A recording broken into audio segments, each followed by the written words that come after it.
When it comes to the U.S. debt, there's a lot of things to look at. Lately, I've been reading articles on consumer debt, home loans, student loans, credit cards, and some of these numbers are rather shocking. So I wanted to go over some of the numbers with you in this video, as well as give you some ideas and maybe some strategies in your own household of how to employ some of these to help yourself stay out of debt or at least in control.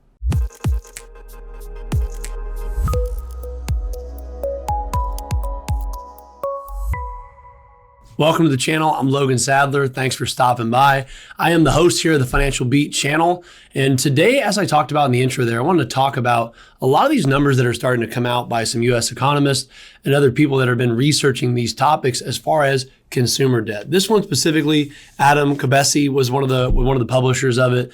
Again, not endorsing any of this data or any of that stuff, just really wanted to bring it here to talk about and get some ideas off of. I always say, even if this isn't 100% accurate, if it's close, it's still shocking, right? So one of the big things I want to talk about here today is our individual households. A lot of us have been really enjoying a great economy really the last 5, maybe 10 years, right? When you look across the board, obviously there was some hiccups in there with the pandemic and things like that along the way. But really when I'm looking at some of these numbers that are really shocking and some of them, very historic numbers when you're looking across the board, I want to talk to you guys about 5 key metrics I was looking at in this article. Record 17.8 trillion in household debt, a record 12.5 trillion in mortgages, a record 1.6 trillion in auto loans, a record 1.6 in student loans, a record of 1.1 trillion in credit card debt, right? When you look at that, that is amazing when you see how high some of those numbers are across the board. The other thing is the total household debt is now up 53% over the last 10 years, and total credit card debt is up over 50% just since 2020. Right. So when you look at the amount of debt and the amount of debt increases, again, all of us have always owed money, right? You've always taken mortgages out. Student loans have been around for a very long time.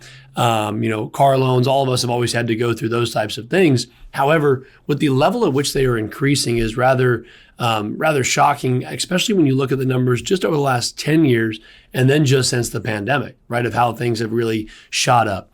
One thing I always want to say is when you're looking at debt, again, many people can't go out and pay cash for homes or pay cash for cars. So a lot of us maybe have to use loans. That is a total normal thing, right? The one thing I really want people to be aware of is if something were to happen, right? Like I said, we've been enjoying a rather decent economy, on average over the last 10 years. Some would say pretty historic, right? When you look at certain parts of it.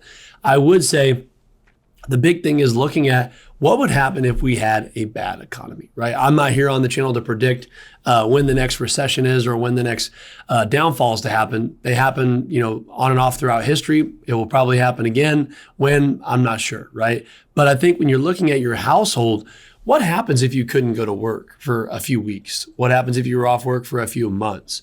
How would this debt start to compile and probably control your life, right? I know people that I've met with here at our office or friends or family I've talked to throughout the years where some people are living paycheck to paycheck and they probably make pretty good money too, right? I know some people that make a very good living but can end up living paycheck to paycheck. And the reason why is debt sometimes will consume their life, right? You get a better paying job, you got to go buy a better car, right? You get a bonus, you might as well put something nice on the house, add a pool or add some type of kitchen remodel or whatever it might be.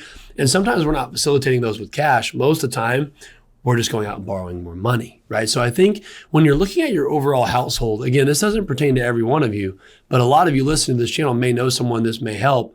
And looking at your budget, knowing how much can I afford to utilize as far as debt goes, right? What type of mortgage can I have? Can I afford $4,000 a month or can I only afford $2,000 a month, right?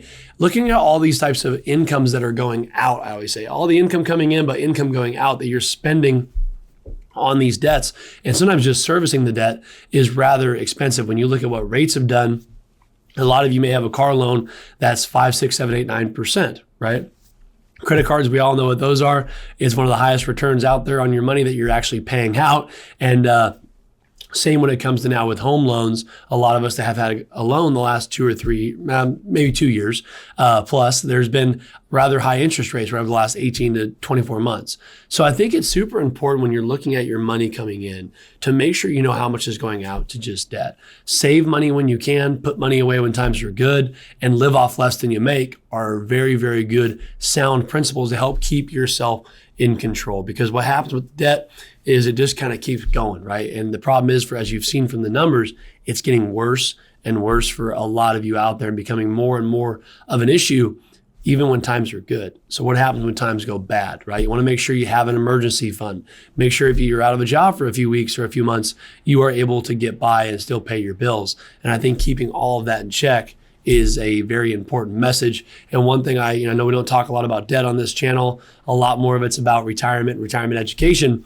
But I felt this was a very good thing here to bring to the table and just kind of hopefully help open your eyes to some of you, and maybe some of you out there will reach out to some people and get some guidance on which is best for your situation. But thanks for stopping by. Be back here again next week with another video. See you soon.